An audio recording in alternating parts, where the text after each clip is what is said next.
Muy buenos días, mi nombre es Elizabeth Galvez y les damos la más cordial bienvenida a esta serie de webinars organizados por la Comisión Nacional Forestal.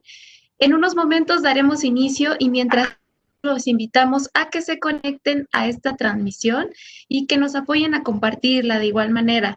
Recuerden que estamos completamente en vivo, por lo cual pueden enviarnos cualquier duda que tengan, cualquier comentario. Estamos totalmente abiertos a sus dudas y a sus comentarios.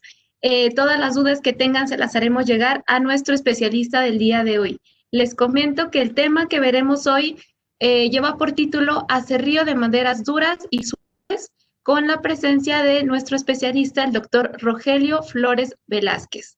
Entonces, daremos inicio en unos minutos. Les comento también que este evento forma parte de una serie de actividades organizadas por la Comisión Nacional Forestal. Entonces, bueno, en unos minutos daremos inicio. Los invitamos a que se conecten, a que compartan esta publicación que va dirigida a todo el sector forestal, a todas las personas interesadas en estos temas. Les recuerdo, el tema de hoy es aserrío de maderas duras y suaves con el doctor Rogelio Flores Velázquez. Mientras iniciamos, le voy a invitar a mi compañera Nicté Germán. Ella forma parte del equipo de la Unidad de Educación y Desarrollo Tecnológico de la Comisión Nacional Forestal, quien nos va a platicar un poco sobre una actividad que se está llevando a cabo para el llenado de unos formularios para incrementar la calidad de la asistencia técnica. Le voy a dar la palabra a mi compañera Nicté. Buenos días, Nicté. Hola, buen día. Muchas gracias, Eli, por el espacio. Buen día a todas y todos. Me presento, soy Nicté Germán Ibarra, subgerente de capacitación de la Comisión Nacional Forestal. Uno de los temas de mayor importancia hoy en día para la Comisión Nacional Forestal es la prestación de servicios de asistencia técnica. La CONAFOR cuenta con asesores con capacidades y habilidades que les permiten orientar a los productores forestales y beneficiarios del programa de apoyo de CONAFOR. Con el objetivo de fortalecerlos, es elemental continuar impulsando a estos profesionistas para que continúen dando servicios técnicos de calidad a los productores forestales, buscando su desarrollo y mejora continua de sus procesos. Para lograrlo, lo anterior, queremos escucharlos, queremos escuchar a los actores involucrados en el tema de asistencia técnica, tanto a los profesionistas quienes prestan sus servicios como a quienes los reciben. En este caso, los productores del sector forestal, a los que vamos dirigido en este webinar. Por ello, hemos generado formularios cuyas ligas de acceso ustedes los pueden ver en la pantalla. Estos formularios nos servirán para captar las necesidades tanto de los asesores técnicos como de los productores. El resultado que nos arrojen estos formularios servirán de insumo y apoyo para implementar acciones que busquen incrementar la calidad de la asistencia técnica brindada en el sector forestal, buscando la actualización, la profesionalización, especialización de asesores técnicos y además fomentar la autogestión y el empoderamiento de los dueños de terrenos forestales mediante la transmisión de los conocimientos que los asesores tienen con ellos, generando un compromiso en conjunto para desarrollar sustentablemente nuestras selvas y bosques. El tiempo que invertirán para contestar estos formularios no serán más de 3 minutos. Sin embargo, las aportaciones que ustedes nos plasmen mediante estos formularios serán de gran trascendencia para nosotros. Entonces, en pantalla encuentran las ligas de acceso a estos formularios y además estarán disponibles en la liga de Facebook y en el canal de YouTube de CONAFOR, así como en el Centro de Excelencia Virtual. Los invito a contestar estos formularios y en conjunto generar aportaciones y mejoras para incrementar la calidad de la asistencia técnica. Pues muchas gracias por su atención y esperemos con gusto sus comentarios. Muchas gracias, Eli, por el espacio. Muchas gracias, Nicté. Entonces, bueno, como les comentaba mi compañera Nicté, estas ligas de estos formularios los van a encontrar en esta publicación. En la parte de comentarios, ahí hay un espacio y van a encontrar las ligas directamente. Ustedes nada más tienen que dar clic a la liga, ya sea si son asesores técnicos o si son productores, también ahí van a encontrar ambas ligas para que nos apoyen. Esta iniciativa, como bien comentaba mi compañera Nicté, es para beneficio de todos. Es una forma de escucharlos, de saber más sobre las necesidades que hay y de trabajar a ellas. Entonces, estamos muy contentos de poderlos escuchar y de poder conocer su opinión. Les recuerdo también que en la liga de esta, que en la publicación de esta transmisión pueden descargar la presentación.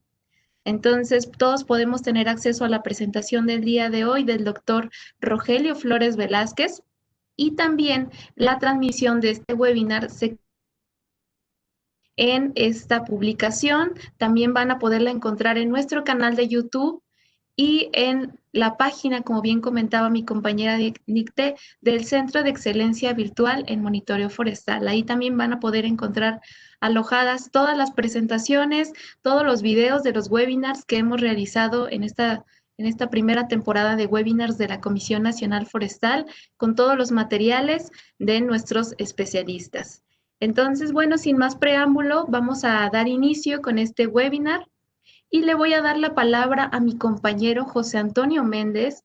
Él es subgerente de competitividad en la Gerencia de Abasto, Transformación y Mercados y él será nuestro moderador el día de hoy. Él nos estará presentando un poco sobre la semblanza de nuestro ponente, del doctor Rogelio Flores. Buenos días. Buenos días, compañero José Antonio. ¿Qué tal? Buenos días, Eli. Buenos días a todos. Igual buenos días a todas las personas que nos están escuchando y viendo a través de las redes sociales. Es un gusto para la Comisión Nacional Forestal tener al doctor Rogelio, pues como ya se ha comentado, uno de los expertos en los temas de acerrío. Y bueno, este es un problema, lo que nos enfrentamos, a los que se enfrentan las empresas forestales, todos aquellos que cuentan con equipos de acerrío, pues creo que alguna de las complicaciones más importantes es el mantenimiento de estos tipos de equipos, de las sierras, particularmente el afilado. Pues el hacerlo correctamente va a ayudar a optimizar el uso de los consumibles y esto pues sin duda se traduce en una reducción de costos de operación, de costos de producción y por lo tanto en incrementar las utilidades. Y bueno, no solo es por los gastos, digamos, en el uso de los consumibles, sino también porque el hecho de que las sierras se encuentren en las mejores condiciones, pues generará madera de mejor calidad, mejores terminados, digamos, menos desperdicios, más mejor uso de todo mejor optimización de las trozas, de los cuadrados, como le llamamos comúnmente. Y bueno, por esto es que consideramos de suma importancia desarrollar este tema a cargo del doctor Rogelio Flores Velázquez, pues a quien le hemos invitado por ser un experto en el tema y quien agradecemos enormemente también por su participación como ponente y que siempre ha sido de los aliados con la Comisión Nacional Forestal, ya que hemos trabajado conjuntamente en diferentes temas. Y bueno, pues a continuación me permito presentar la semblanza del doctor. El doctor Rogelio Flores Velázquez es ingeniero forestal con orientación en industrias por la Universidad Autónoma Chapingo. Posee estudios de maestría y doctorado en la misma institución. También realizó un diplomado en industria de la madera en CSR Training Center en Italia. Ha coordinado diversos proyectos sobre temas de desarrollo y características de la madera para diversas instituciones y organizaciones como la CONAFOR, el Consejo Nacional de la Ciencia y Tecnología, Fundación Produce, el de la región sur-sureste. También se ha desempeñado como asesor, evaluador, jefe de operación e investigador. Ha participado en diversas publicaciones, impartido cursos y asesorado tesis sobre sus líneas de investigación. Fue presidente de la Asociación Mexicana de Tecnología de Productos Forestales, Asociación Civil, de 2006 a 2008. Y bueno, actualmente es director del Centro Nacional de Investigación Disciplinaria en Conservación y Mejoramiento de Ecosistemas Forestales del INIFAP.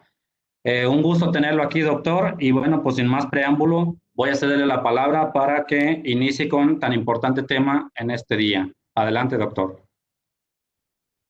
Gracias, ingeniero. Buenos días a todos. Antes que nada, quiero darle las gracias al ingeniero Francisco Loya por la invitación y la oportunidad que me da de participar en estos seminarios.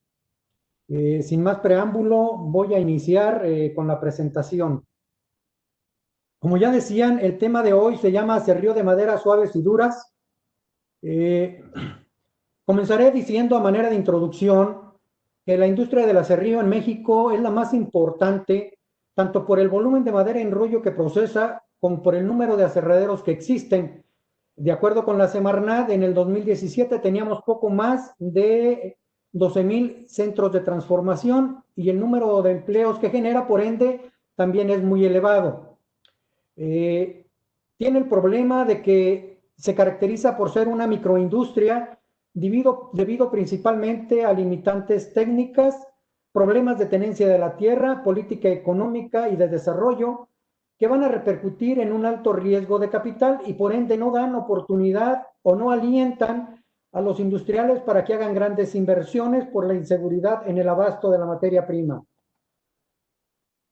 Esta industria está diseñada para trabajar principalmente maderas suaves, específicamente pino, y eso se debe a que de la producción nacional que tenemos, el 70.9% para 2017 fue madera de pino, y esto de alrededor de 9 millones de metros cúbicos rollo. Del volumen total de estos 9 millones, el 66% se destinó a producir madera cerrada. Cuando vemos las características de la madera, y voy a referirme como un indicador a los pinos y encinos, que son de las maderas suaves y duras que se transforman, tenemos que los pinos tienen una densidad de 0.4, mientras que los encinos de 0.7. Para que tengan una idea, la densidad está estrechamente relacionada con la dureza de la madera. Esto nos da una idea de que entre mayor densidad hay, mayor dureza va a tener la madera y por ende mayor resistencia al corte de la misma. Ejemplifica con los encinos, pero en general las maderas duras de las mal llamadas comunes tropicales a veces alcanzan densidades mayores o durezas mayores que el mismo encino. Cuando hablamos de aserrar maderas duras, nos vamos a enfrentar que normalmente lo queremos hacer con la misma sierra con la que aserramos el pino y a la misma velocidad de corte o velocidad de la sierra y por ende a la misma velocidad de alimentación, cosa que es un error. Por eso estamos aquí y vamos a platicar sobre el tema. Si pensamos en qué tengo que cambiar, si voy a aserrar maderas duras, porque ya sé cómo aserrar maderas suaves, les diría, ¿tendríamos que cambiar la longitud de la sierra? No, ¿verdad? Porque las características de la máquina siguen siendo las mismas. ¿Tengo que cambiar el ancho de la sierra? Tampoco, porque las características siguen siendo las mismas. En los aserraderos verticales fijos, en el espesor, sí podría en un momento dado irme a un calibre por abajo del técnicamente recomendado para la máquina que estoy utilizando. Voy a ejemplificar.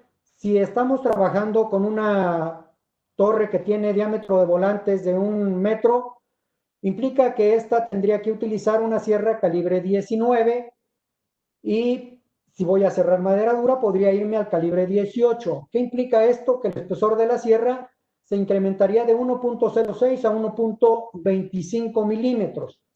Esto me va a ayudar a fortalecer un poco el elemento de corte.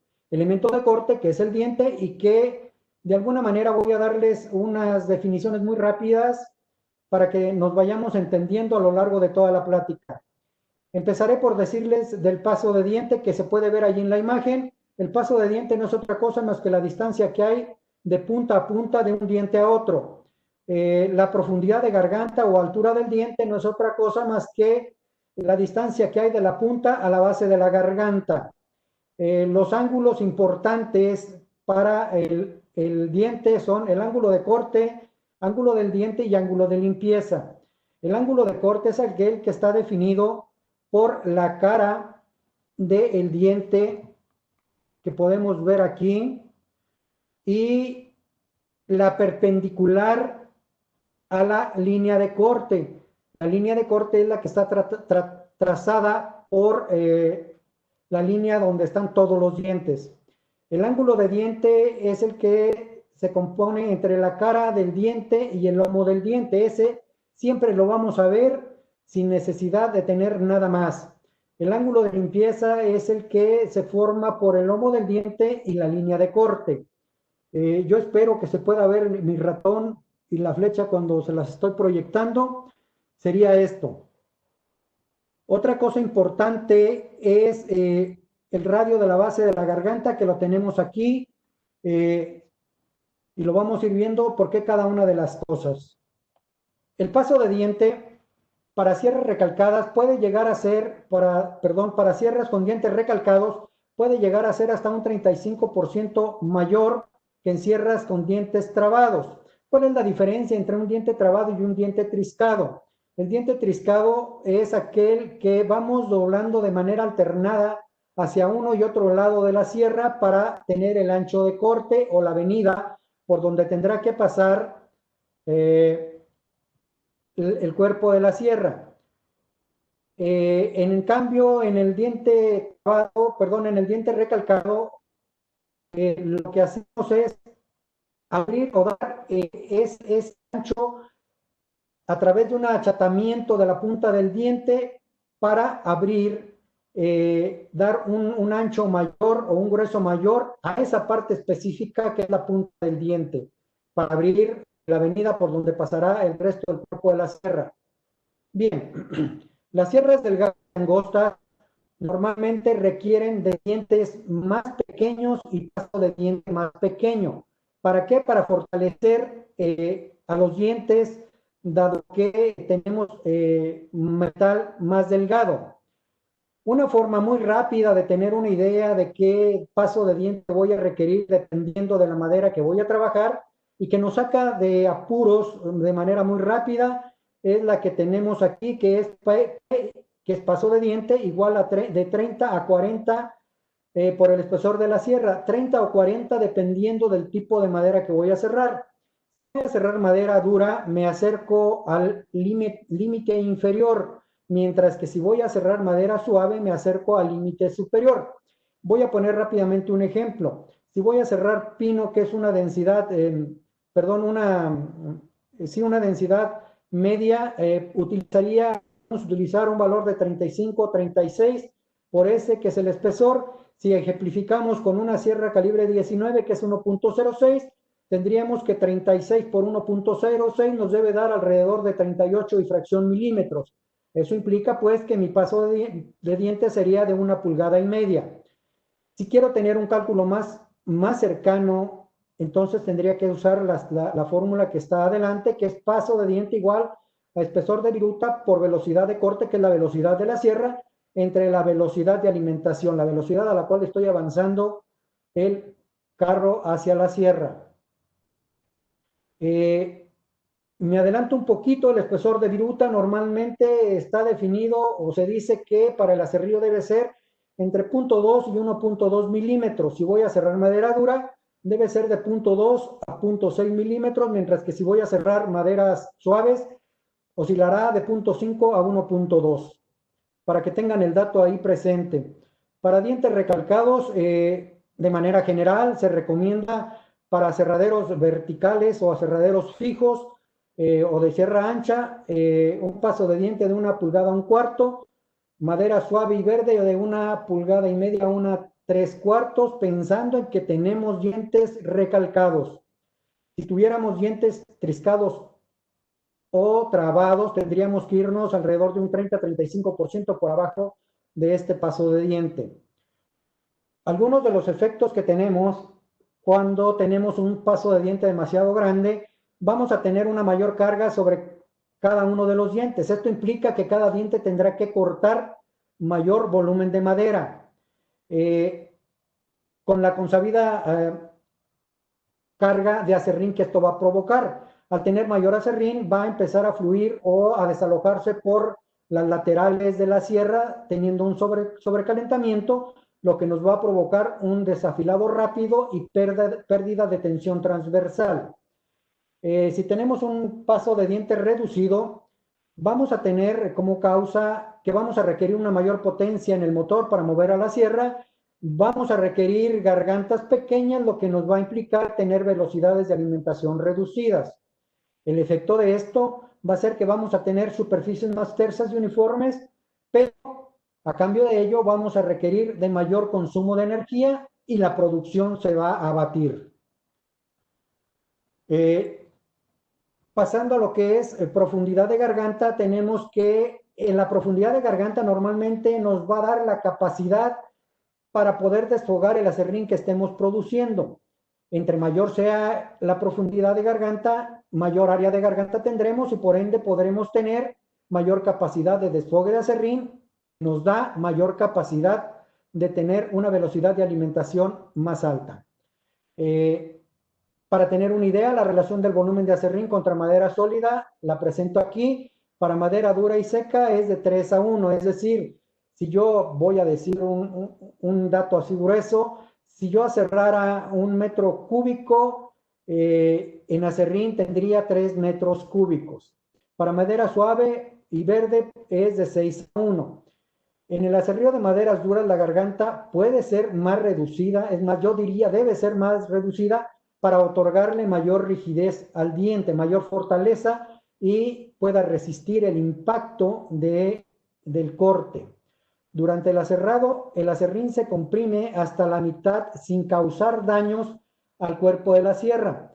¿Qué quiere decir esto? Que si yo voy a serrar madera dura y el volumen ya sé que el volumen de aserrín se va a ir hasta 3 veces más de lo que estoy produciendo, quiere decir entonces que se podría comprimir hasta la mitad, 1.5 de la madera seca, sin que el aserrín tenga que estar saliendo por las laterales y me ocasione daños a la sierra. Profundidad de garganta, seguimos, se determina por tipo de madera, paso de diente y espesor de la sierra. Madera más suave nos va a requerir una profundidad de garganta mayor, que está dado y está relacionado con el paso de diente, mayor paso de diente, por ende tiene una profundidad de garganta mayor. El espesor de la sierra está relacionado también íntimamente con el paso de diente o el paso de diente con el espesor de la sierra. Mayor espesor de la sierra, mayor paso de diente, mayor profundidad de garganta. Cuando tenemos profundidades de garganta muy elevadas, nos va a dar una alteración en el diente provocando que éste esté cortando, se dice en el argot de la madera, de manera floja, lo que va a provocar vibraciones y culebreo al momento de estar realizando el corte, por lo que vamos a tener cortes zigzagueantes y huellas de rayones en la madera producida. Si por el contrario tenemos una garganta muy reducida, el espacio será insuficiente para transportar el aserrín que se está produciendo, lo que nos va a provocar salida por los laterales del mismo aserrín, nos provoca mayor consumo de energía, un sobrecalentamiento del cuerpo de la sierra, por lo que tendremos una pérdida de tensión transversal, un endurecimiento superficial de la hoja, o sea, de la cinta, y la calidad de corte se demerita. Vamos a tener mayor variación de corte. Y vamos a tener también mayor número de grietas y fisuras en la sierra. Profundidad de garganta, seguimos. Para sierras con diente recalcado se recomienda que sea de 1/3 del paso de diente. Y si voy a cerrar maderas duras, podría incluso, dependiendo de la dureza de la misma, irme hasta 1/4 del paso de diente, mientras que para dientes triscados se recomienda que sea igual a 1/4 del paso de diente, y si la dureza es muy alta, podría irme incluso hasta 1/5 del paso de diente. Quiero que vean la figura. Lo que quiero mostrar aquí es que la mordida o espesor de viruta, que está señalado con la letra M, va a depender de la velocidad de alimentación, la velocidad de la sierra y el paso de diente, así como de la altura, y esto nos va a dar el espesor de viruta y el volumen final de lo que vamos a producir en aserrín, nos lo va a dar eso más la suma de la altura de corte o de la altura del cuadrado y el ancho de corte que estemos utilizando. Con esto yo puedo ir de manera técnica a determinar el volumen de aserrín que voy a producir de acuerdo a la frecuencia de las alturas de corte que voy a realizar, y tengo que sería el volumen de aserrín que produzco, ancho de corte, espesor de viruta o mordida, por la altura del cuadrado o de la altura del corte. De esa misma manera puedo calcular yo el área de garganta que requiero para transportar ese volumen de aserrín. Está determinado por la fórmula siguiente, que es área de garganta igual a K, que es una constante, por altura de corte, por espesor de viruta. Y ya de ahí puedo ir directamente a calcular el área de garganta que tengo en la sierra que estoy utilizando para saber si la velocidad de alimentación usada es baja o es alta en relación a la capacidad de la garganta para transportar el aserrín. Otra cosa a la que no le damos importancia normalmente cuando hablamos de las sierras es el radio de la base de los elementos de corte o de los dientes, donde se concentran la mayor cantidad de esfuerzos. ¿Por qué? Porque no olvidemos o tengamos siempre presente que el diente va a cortar con efecto de formón, es decir, por impacto. Y al contactar a la madera, la concentración de esfuerzo se va a dar precisamente en la parte de la base de la garganta. Es por esto que se dice que entonces el radio de la base de la garganta debe ser lo suficientemente amplio para evitar sobrefatiga por concentración de esfuerzos, y el fondo redondeado y esmerilado para evitar que en donde no esté realmente redondeado se concentren de manera más acentuada dichos esfuerzos. Como otra recomendación adicional, habría que cuidar de que no haya rayaduras o virutas del mismo acero cuando damos el mantenimiento de la sierra. Y la recomendación técnica es que sea igual a 1/10 del paso de diente. Vamos a empezar a hablar sobre los ángulos que componen al elemento de corte. Quiero que tengan presente que la suma de los tres ángulos no puede sobrepasar los 90 grados. Y entonces esto implica que si yo cambio a uno de ellos, mínimo tendré que cambiar a otro. Es decir, no puedo cambiar uno sin cambiar otro, o los otros dos. El ángulo de limpieza es el que se forma, como ya les decía, por el lomo del diente y la línea de corte. Este no debe ser menor a 5 grados y se dice que de 10 a 16 este ángulo cumple normalmente con todas las necesidades de corte que se pudieran requerir.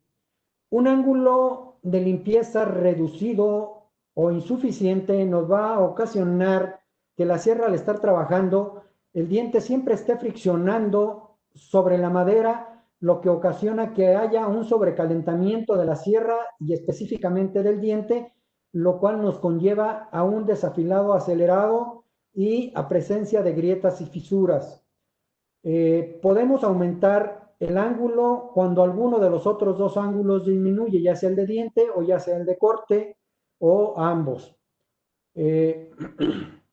Un elevado ángulo de limpieza también nos puede conllevar a que aumente la vibración de la sierra y tengamos, por ende, cortes zigzagueantes y baja calidad, variación en corte.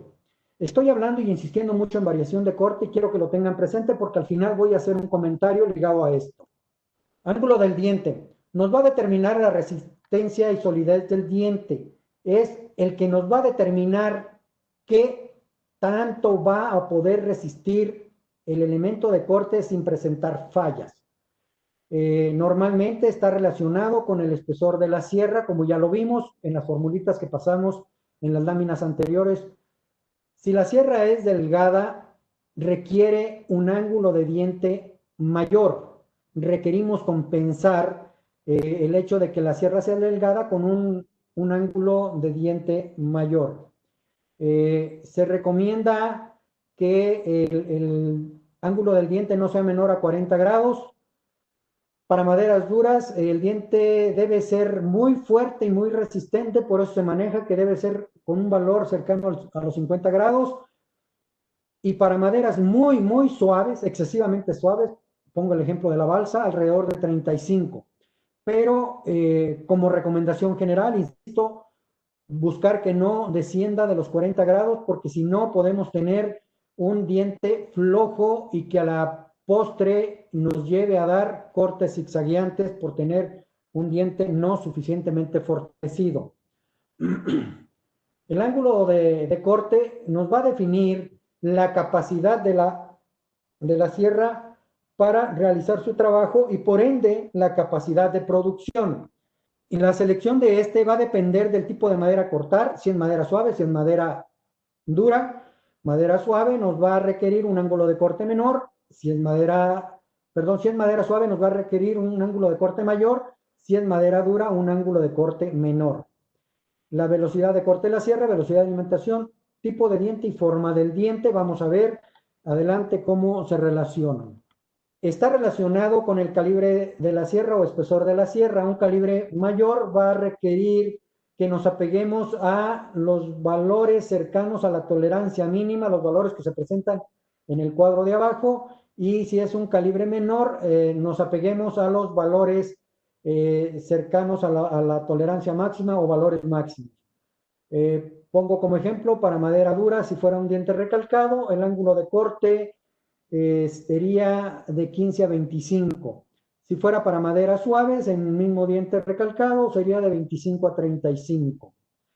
Un ángulo de corte pequeño nos va a dar como resultado una superficie más uniforme. ¿Y por qué? Porque al reducir el ángulo de corte estamos reduciendo el área de garganta y por ende tendremos que reducir la velocidad de alimentación, así como la velocidad de corte. Muy pequeño o insuficiente no va a cortar y va a tender la sierra a repeler la madera y va a tratar de repeler sobre los volantes, a retroceder sobre los volantes.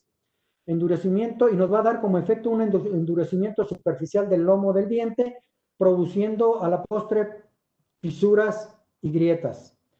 Un ángulo de corte muy grande nos va a provocar que la sierra al cortar tienda a jalarse, avanzar hacia la sierra, hacia la madera, y como si tratara de adelantarse en el corte.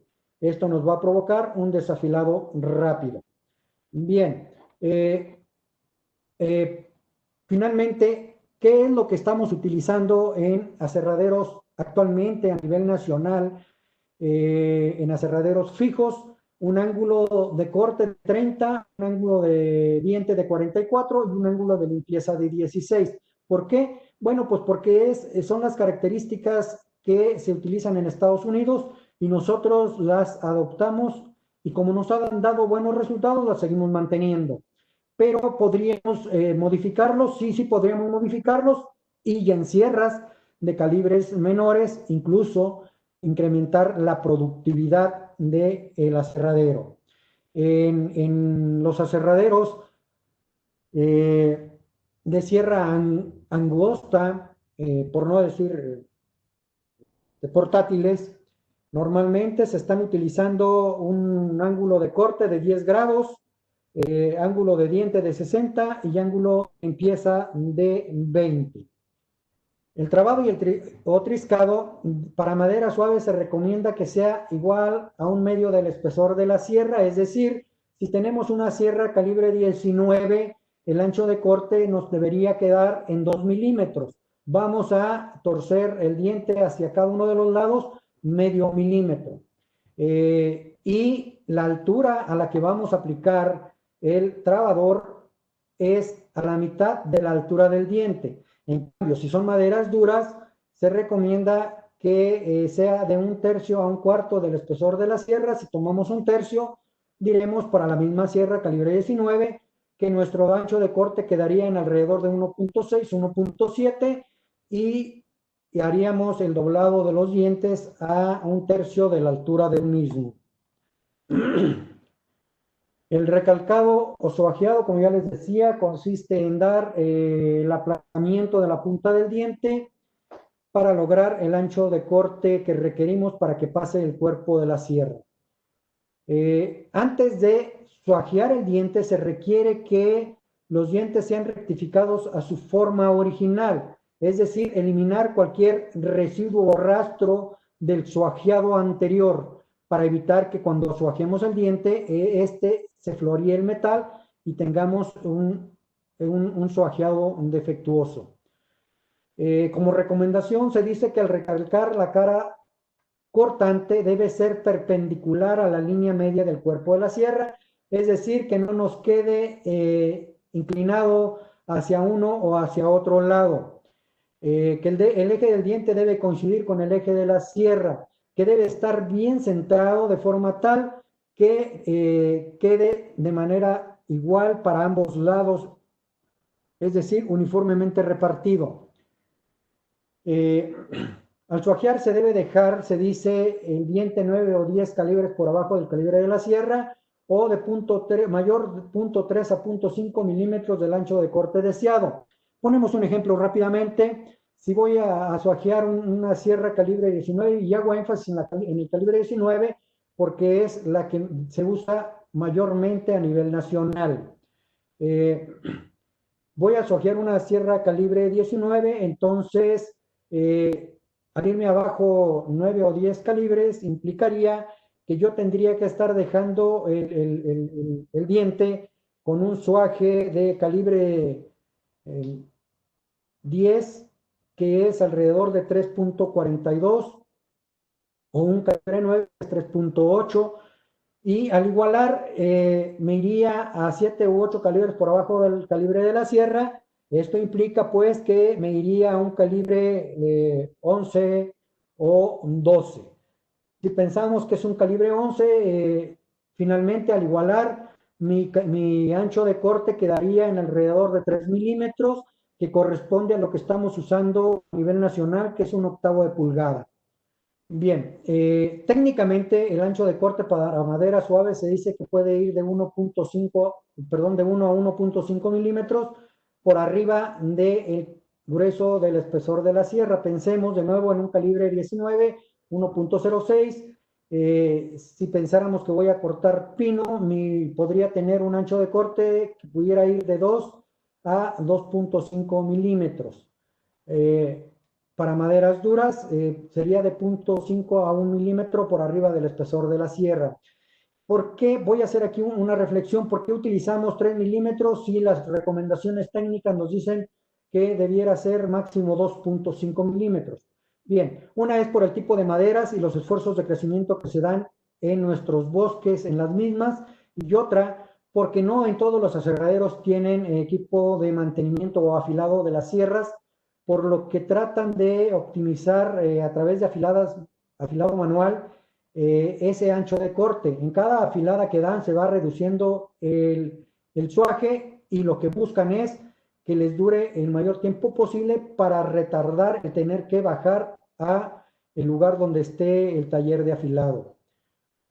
Bien, ahora pasamos a velocidad de alimentación. La velocidad de alimentación está determinada por la velocidad de corte, que es la velocidad a la que avanza la sierra, por el espesor de viruta entre el paso de diente.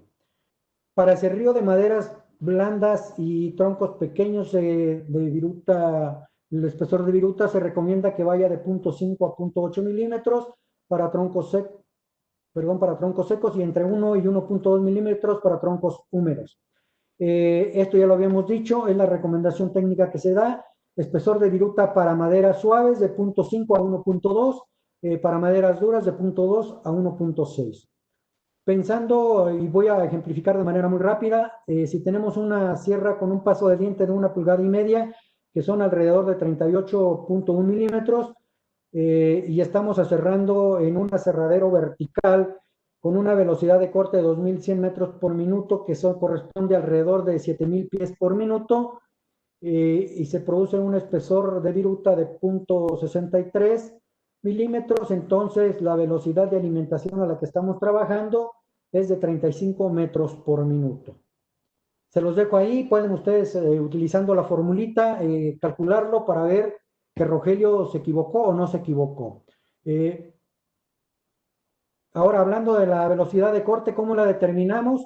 Bien, decíamos ya, para maderas duras se recomienda que la velocidad de avance de la sierra o la velocidad de corte sea de 6.000 pies por minuto, que es alrededor de 1.800 metros por minuto. Para maderas suaves de 8.000 a 10.000 pies por minuto. Hay quienes dicen 9.000 pies por minuto. y esto representaría alrededor de 2.400 a 3.000 metros por minuto, en ese rango. ¿Cómo la puedo determinar? De manera más fácil es con un tacómetro. Como se ve en la ilustración, podemos tomar las revoluciones por minuto a las que está girando el volante y lo multiplicamos por pi, por diámetro del volante en pies, si quiero saber su velocidad de avance o velocidad de corte en pies, o lo determino en metros si quiero determinar la velocidad de avance o de corte en... Pero si no contara yo con un tacómetro, entonces lo que tendría que hacer es medir el diámetro de la polea impulsora, que es la polea que se encuentra en el motor, ver las revoluciones por minuto que técnicamente dice el motor que está arrojando y las multiplicamos por el diámetro de la polea impulsora y lo dividimos entre el diámetro de la polea receptora para tener las revoluciones por minuto del volante y automáticamente ya puedo aplicar la fórmula que vimos anteriormente. Bien, voy a referirme, porque no quiero dejarlo de lado, el recubrimiento de los dientes. Para aserrío se recomienda recubrir a los dientes con una aleación de metal que le llaman estelita, que es una aleación a base de cobalto y hace que este sea más resistente a la fricción o al desafilado, pero es más frágil a los golpes. Al hacer esto tenemos una mayor duración del filo, pero el cuerpo de la sierra sigue siendo del mismo metal que cualquier otra sierra o del metal con el que tenemos dientes recalcados. Esto implica pues que aunque tengamos filo y la sierra, si tengo una sierra con recubrimiento, está trabajando bien porque tiene filo, no puedo utilizarla más allá de 2 horas y media y tendría que bajarla para darle el mismo tratamiento que le doy a una sierra con dientes recalcados. Obviamente, este es más costosa y los resultados que hemos tenido nosotros en investigación que hemos realizado en el INIFAP nos han determinado que sí tenemos una mejora, pero no significativa, por lo que nosotros recomendaríamos poder tener, si vamos a cerrar madera dura, incluso dientes recalcados con el debido mantenimiento y cuidado de los mismos. Diagramas de corte. El diagrama de corte consiste básicamente en esquematizar en la cara de la troza los cortes que podemos realizar en función de los tipos de productos que nos están requiriendo y las características de la troza. Normalmente en México se utiliza el diagrama de corte en volteos y esto es debido fundamentalmente a las características del equipo que tenemos para realizar el corte o equipo de industrialización. ¿Podríamos tener otro tipo de diagrama de corte? Sí. Por ejemplo, para los encinos se recomienda que si queremos mejorar la calidad del secado, podamos hacerlos en diagramas de corte en cuartos, que no es otra cosa más que partir la troza a la mitad y luego esa mitad partirla de nuevo a la mitad, teniendo al final de la troza 4 cuartos. Y cada cuarto empezar a cerrarlo en cortes para tener cortes radiales y con ello reducir los defectos de secado. ¿Recomendable? Pues sí, pero en el proceso nos va a reducir la producción o productividad y nos va a reducir los coeficientes de aprovechamiento. Por lo tanto, solamente en mi forma personal, yo lo recomendaría solo cuando requerimos de tener una calidad específica para un determinado producto y que pague el sobreprecio que se generaría por utilizar dicho diagrama de corte. Ya mencioné de los elementos a considerar las dimensiones de la troza, características de la troza, como son ahusamiento, curvaturas, nudosidad, rajaduras, el producto que está demandando el mercado, el equipo de aserrío y el proceso que vamos a tener.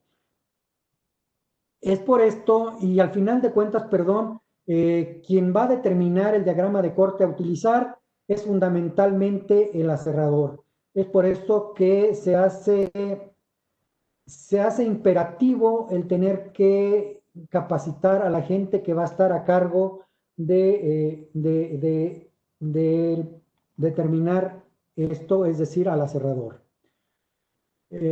Bien, dejo yo aquí algunos principios básicos de acierre, que son algunas recomendaciones que les ayudarán a mejorar o que pueden ayudar a mejorar o incrementar los coeficientes de aprovechamiento. Voy a finalizar mi plática con dos comentarios. Hice mucho hincapié en la variación de corte. Bien, a nivel nacional, de acuerdo con los estudios realizados tanto en el instituto como en algunas otras instituciones, se ha determinado que la variación de corte influye en la reducción del coeficiente de aprovechamiento o en pérdidas que pueden ir desde el 10 hasta el 15%. Pensemos rápidamente si aserramos a 1 pulgada, que es lo más común en México para poder abastecer el mercado, porque vendemos a 3/4, pero con el refuerzo ya se nos fue 1 pulgada. Entonces, cada milímetro que varíe el corte nos va a representar 4%. Si nos varía el corte en 2,5 milímetros, ya estaríamos perdiendo un 10%. Si nos varía en 4 milímetros, ya estaríamos perdiendo un 16%. A manera de entenderlo muy rápido, lo quiero dejar en 10%. En un aserradero, y se dice que para que un aserradero sea rentable, requiere aserrar por arriba de 3 millares de pies tabla. Pensemos que asierra 3 millares de pies tabla y tiene una variación de corte, pensando optimistamente, del 10%. Entonces, un 10% de 3 millares de pies tabla implica, si mis cuentas no me fallan, 300 pies tabla. De esos 300 pies tabla, el pie tabla está corriendo a pie de aserradero entre 13, 15 pesos, dependiendo del cliente, a veces hasta 12 pesos, pero pongámoslo de manera conservadora en 12 pesos, 100 pies tabla que estamos dejando o estamos regalando, estamos mandando a la basura, nos va a representar 100 por 12, mis cálculos no me fallan, son 1,200, los 3 serían 3,600, implicaría que estamos dejando de ganar 3,600 en la jornada. Ahora multiplíquenlo si es una aserradero más grande y mayor capacidad de producción. Comento esto para que vean la importancia de tomar la decisión y elegir la sierra adecuada. Es cierto, no todo depende de la sierra, pero en gran medida la variación de corte dentro de tabla depende fundamentalmente de la sierra. Por último, diré que con apoyo de la CONAFOR a través de el programa de transferencia de tecnología en coordinación con el INIFAP, se ha estado transfiriendo la tecnología de mejores prácticas de aserrío. Y se los dejo ahí por si a alguien le interesara. La CONAFOR tiene apoyos para este rubro. Bien, con esto yo termino, les doy las gracias, y bueno, me disculpo, es la primera vez que hago un monólogo ante la pantalla de mi monitor en la computadora. Gracias. Muchas gracias, doctor Rogelio, por la disponibilidad para compartir sus conocimientos y la amplia experiencia que tiene en el tema. También agradecemos a todos los que emitieron algún comentario o pregunta a través de las redes sociales. Por el tiempo seguramente no se va a alcanzar a responder todas las preguntas que ingresaron, pues sin embargo tratamos de agruparlas y leer por las que más se parecen, las que fueron más recurrentes. Y bueno, se las estaremos pasando ahorita al doctor, estaremos viendo algunas para que las responda y el resto se las haremos llegar para que la responda y posteriormente se les envía la respuesta correspondiente. Bueno, doctor, hay una serie de... Le voy a iniciar con esta que sigue. La primera dice, ¿cuáles son los factores que afectan la calidad del corte de las sierras? ¿Cuáles son los factores? Si nos referimos a los factores de la sierra, puede ser un mal mantenimiento, que no estemos respetando las características que ya trae desde que pedimos la sierra, o que al momento de estar aserrando no estemos realizando el proceso de manera adecuada en combinación velocidad de alimentación, velocidad de corte, y esto nos lleve a un acelerado o a una acelerada pérdida de tensión transversal de la sierra, o incluso cosas tan sencillas como que no tengamos ajustadas de manera adecuada las guías de la sierra, esas guías que tenemos en la parte inferior y parte superior. De cuánto debiera ser el ajuste, lo voy a decir de manera, mis alumnos a veces se ríen, porque yo les digo que debe ser de 0.1 a 0.2 milímetros, y les digo cómo lo medirían. Pues efectivamente es difícil, y más cuando estás en la práctica, ¿verdad? Pero la manera más sencilla de corroborar que así es, y eso lo hay en todos los aserraderos, es una hoja blanca de papel bond. Si la hoja pasa libremente entre la sierra y la guía, quiere decir que estamos en el rango, sin que esté holgado de más. Perfecto, muchas gracias, doctor. Una siguiente pregunta. Dice, ¿cada cuánto se tiene que afilar las sierras? La sierra normalmente se recomienda que se trabajen, esta es una recomendación genérica, quiero mencionarlo, de 2 a 2 horas y media, dependiendo de qué tantos residuos de tierra o arenisca pueda traer la troza, y bajarla para que descanse, y entonces se recomienda dar un retoque al filo de la sierra. Y además, técnicamente se recomienda dejarla descansar 8 horas mínimo para que la pérdida de tensión transversal no sea tan acentuada. Ok, gracias, doctor. Una siguiente pregunta.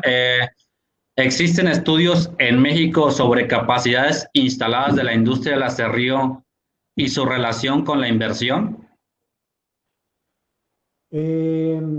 No existen estudios realizados como tal, pero sí se han hecho algunos estudios para determinar capacidades instaladas,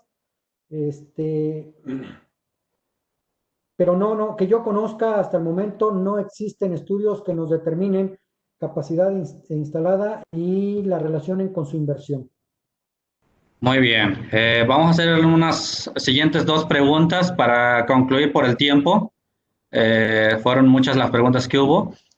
La siguiente, ¿cuál es la normatividad aplicable a la industria maderable o de aserrío para instalación, operación y supervisión? En realidad, la normatividad es la que establece la Semarnat, que cuando tú instalas un aserradero tienes que hacer la notificación a la Semarnat, diciendo qué tipo de aserradero vas a instalar, qué máquinas vas a instalar y qué capacidad instalada vas a tener en función de las máquinas que tienes. Y bueno, ya después de ahí entra la Profepa, en base a esa capacidad que tú dijiste que vas a tener, también determinas la capacidad de almacenamiento de madera en rollo y la capacidad de almacenamiento de tu patio de madera cerrada, y es cuando de ahí ya, bueno, se viene el coeficiente de aprovechamiento o transformación y se va dando la supervisión. Pero es la normatividad que está establecida por Semarnat. Muy bien. Una siguiente pregunta muy interesante es, de acuerdo a su experiencia atendiendo estos aspectos, ¿qué porcentaje puede mejorar las utilidades de la empresa? Que es algo de lo que comentó en la última lámina, y qué se requiere para hacer que las empresas forestales comunitarias atiendan estos aspectos. Bueno, ¿qué tanto puede mejorar? Yo le decía, la sierra influye, miren, la variación de corte se da entre tablas y dentro de tablas. La variación que se da entre tablas está determinado fundamentalmente por el sistema de arrime de la trocha hacia la sierra, es decir, por el carrito y si tenemos una persona ahí moviendo el carrito para que avancen las escuadras hacia la sierra por el medidor. La variación que se da dentro de tabla fundamentalmente está determinado por la sierra, o está dado por la sierra. Entonces, si nosotros logramos tener la sierra con las características adecuadas para procesar la madera que estamos trabajando y la combinamos de manera adecuada con la velocidad de la sierra y la velocidad de alimentación, yo me atrevería a decir que de manera conservadora podríamos pensar en que podemos incrementar las utilidades de la empresa hasta que podría ir entre un 5 y un 10%, porque estaríamos mejorando su coeficiente de aprovechamiento más o menos en esa proporción. Ahora, ¿qué se tendría que hacer para que las empresas forestales comunitarias aplicaran esto que estamos comentando? Bueno, yo creo que lo primero que se tendría que hacer es dar capacitación. Nos hemos encontrado que algunas empresas forestales, y no solo comunitarias, sino hasta particulares a veces, cuando se dan cursos de capacitación, todos creemos que lo sabemos todo. Y lo primero que tenemos que mentalizarnos es que, aunque llevemos toda la vida haciendo la misma actividad, como lo hacemos de manera rutinaria, ya no estamos abiertos a poder visualizar algún pequeño detalle que nos pueda o nos permita mejorar el desarrollo de la misma.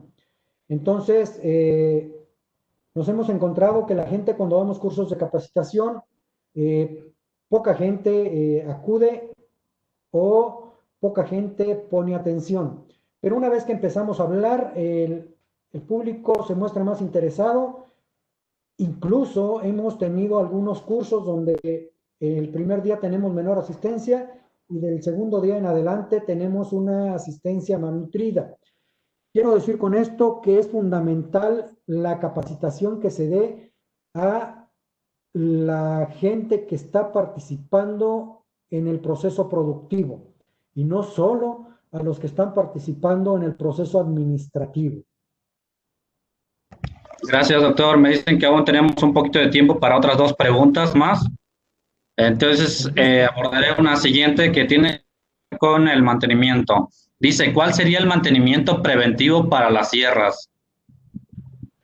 ¿Cuál sería el mantenimiento preventivo para las sierras? La pregunta del millón. Bien, el mantenimiento mínimo preventivo que requiere una sierra es que, como yo les decía, a las 2 horas y media de trabajo, aunque esté cortando bien o que el aserrador vea que está trabajando bien, la bajemos y la dejemos reposar sus 8 horas y entonces le midamos lo que es la tensión transversal.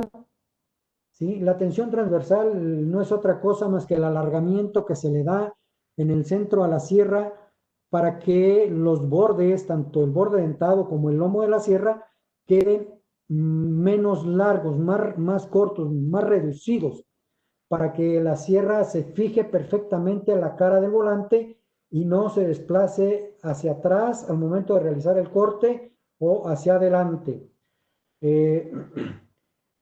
Y también en ese momento vemos que no tenga abombamientos en el cuerpo de la sierra que se generan por las voy a llamarlo así, plastas de resina con polvo de acerrín que a veces se adhieren a la cara de volantes o a veces a la misma sierra. Otra de las cosas mínimas necesarias sería la limpieza de la sierra. Habría que limpiar, pero no con cepillos de alambre. Una forma muy práctica y fácil de hacerlo es utilizar una mezcla de agua con sosa cáustica en una relación de 90 a 10%, 95 a 10%, 5 o 10% de sosa y el resto de agua. Sumergimos a la sierra y la dejamos un rato y luego se desprende de manera muy fácil la adherencia de resina y polvo que normalmente les queda.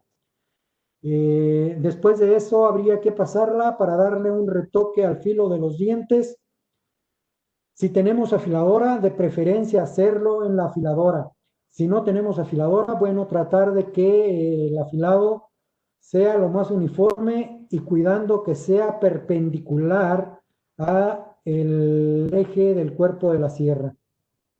Básicamente es eso. Perfecto, doctor. Pues ya nada más para concluir sería la última pregunta que nos lleva para acá. Dice, en términos de eficiencia, ¿cuáles serían las diferencias entre aserraderos horizontales y verticales? Es decir, comparando lo tradicional contra los aserraderos modernos. ¿Cuál sería la diferencia? Bueno, hay varias diferencias. Para empezar, normalmente los aserraderos a los que le llamamos modernos ahora son los aserraderos de hoja angosta. En realidad, si pensamos a nivel nacional, insisto, el aserradero vertical utiliza sierras calibre 19. En los aserraderos de hoja angosta también utilizan sierras calibre 19. En ancho de corte, en México, por el tipo de maderas que tenemos, en los aserraderos verticales están utilizando hasta un octavo de pulgada igual de traba para dar el ancho de corte. Puede ser que la puedan utilizar un poquito menos, pero eso lo que nos implica es que vamos a producir el mismo volumen de aserrín. ¿Cuál es la diferencia? Que vamos a producir aserrín más fino cuando utilizamos un aserradero horizontal que cuando utilizamos un aserradero vertical. En el consumo de energía, obviamente, en los aserraderos horizontales, el consumo de energía es menor y se abaten los costos por este rubro. En los aserraderos verticales podemos tener velocidades de alimentación más altas que en los horizontales y por ende mayor producción y si realizamos adecuadamente todo el proceso, la productividad yo creo que estarían de maneras similares. Bueno, creo que es básicamente diferencias que pudiera yo encontrar así de manera muy rápida y a bote pronto. Ok, muchas gracias, doctor, por su participación y la respuesta. Las demás preguntas pues se contestarán y se harán llegar al público en lo inmediato. Cedo la palabra a la compañera Elizabeth para continuar y dar cierre. Adelante, Elizabeth. Muchas gracias, José Antonio Méndez, nuestro subgerente de competitividad aquí en la Gerencia de Abasto, Transformación y Mercado. También agradecemos al doctor Rogelio Flores Velázquez, que haya estado con nosotros el día de hoy, que nos haya compartido todas estas claves sobre el aserrío de maderas duras y suaves. Les comento que este video se quedará guardado en la página, entonces todos lo podremos ver posteriormente. También les recuerdo que la presentación la van a poder descargar en la liga que aparece en la publicación, ahí lo pueden descargar sin ningún problema. Y también les recuerdo que estamos compartiendo con ustedes unos formularios para incrementar la calidad de asistencia técnica, para lo cual le voy a invitar a mi compañera Nicté Germán de la Unidad de Educación y Desarrollo Tecnológico, que nos pueda platicar un poco más sobre este tema. Buenas tardes, Nicté. Hola, buenas tardes. Muchas gracias por el espacio. Buenas tardes a todos y todas. Nuevamente me presento, soy Nicté Germán, subgerente de capacitación de la Comisión Nacional Forestal. Y como bien lo menciona Eli, uno de los temas de mayor importancia hoy en día para la CONAFOR es la prestación de los servicios de asistencia técnica. Si bien CONAFOR cuenta con asesores con capacidades y habilidades que les permiten orientar a los productores y a los beneficiarios de los programas de apoyo a CONAFOR, siempre es necesario fortalecerlos. Es elemental continuar impulsándolos para que presten sus servicios con calidad hacia los productores, buscando su desarrollo y mejora continua de sus procesos. Por lo tanto, hemos desarrollado una serie de formularios que ustedes pueden ver las ligas en pantalla, en donde los queremos escuchar a los actores que están involucrados en el tema de asistencia técnica, tanto los profesionistas que prestan sus servicios y a quienes los reciben. Em, el resultado de estos formularios que nos arrojen nos servirá bastante como un insumo y apoyo para implementar acciones que busquen incrementar la calidad de la asistencia técnica. Queremos escuchar tanto a los productores, a los asesores, a los beneficiarios de los programas de apoyo de CONAFOR, quienes son los que están involucrados en el tema de asesores técnicos. Para contestar este formulario no les va a llevar más de 3 minutos. Sin embargo, el insumo que obtengamos de esto, pues sí va a ser de trascendencia para la CONAFOR. Entonces, en pantalla tienen las ligas. También estas ligas van a estar accesibles en la página de Facebook de CONAFOR, con el video de este webinar, en el canal de YouTube de CONAFOR, así como en la página del Centro de Excelencia y Monitoreo Forestal de la CONAFOR. Los invito a que nos aporten a estos formularios y para en conjunto generar mejoras para incrementar la calidad de la asistencia técnica. Muchas gracias por su atención. Esperamos con gusto sus comentarios. Muchas gracias, Eli, por el espacio. Muchas gracias, Nicte, por compartirnos esta información. Entonces, bueno, pues está abierta la invitación para que nos puedan enviar sus comentarios. Les agradecemos que hayan estado el día de hoy con nosotros. Si este material está totalmente disponible, abierto para que todo el mundo pueda descargarlo. También les comento que si tienen alguna duda en específico para el doctor Rogelio Flores, pueden hacernos una pregunta directamente como mensaje en Facebook y nosotros con todo gusto le podemos pasar sus preguntas al doctor y les haremos llegar la respuesta. De igual manera, les recuerdo que la próxima semana tendremos otro webinar, el próximo martes, con el tema de uso de compuestos semioquímicos para monitoreo y trampeo masivo de 2 especies de descortezadores en México. Este webinar es resultado de un proyecto de investigación que se realizó con la Comisión Nacional Forestal, entonces va a estar muy interesante este tema que tiene que ver con algunas especies de descortezadores. Entonces, pues los invitamos, les agradecemos que hayan estado el día de hoy con nosotros y les deseamos un excelente día. Gracias. Comisión Nacional Forestal. Gobierno de México.